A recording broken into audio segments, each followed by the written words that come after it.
Syederalun heboh di media sosial sebuah peristiwa kecelakaan yang melibatkan kendaraan mobil dinas DPRD.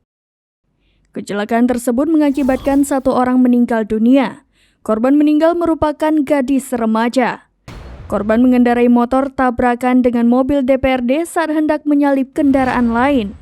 Namun yang menjadi sorotan yakni perilaku dari anggota DPRD, di mana setelah kecelakaan gadis remaja tersebut meninggal dunia, anggota DPRD tersebut malah meninggalkan korban di lokasi.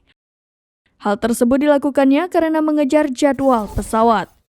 Mobil dinas yang ditumpangi Wakil Ketua DPRD Tanjung Jabung Barat, Syafril Simamora tersebut menabrak Siti berusia 17 tahun hingga meninggal dunia.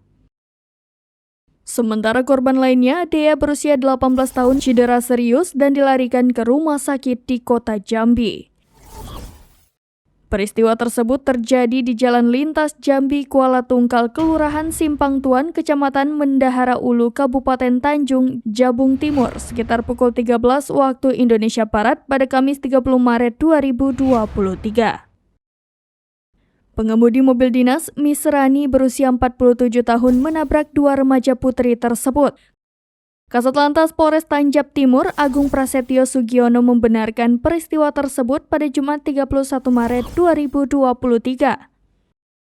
Menurut pengakuan pengemudi atau supir Waka DPRD Tanjab Barat saat diperiksa, perjalanan menuju Jambi memang untuk mengejar penerbangan pukul 15 waktu Indonesia Barat di Bandara Sultan Toha Jambi. Namun belum sampai bandara terjadi kecelakaan saat dalam perjalanan. Dengan demikian, agar tidak ketinggalan pesawat, Waka DPRD Tanjab Barat Syafril Simamora melanjutkan perjalanan dengan menumpang mobil lain.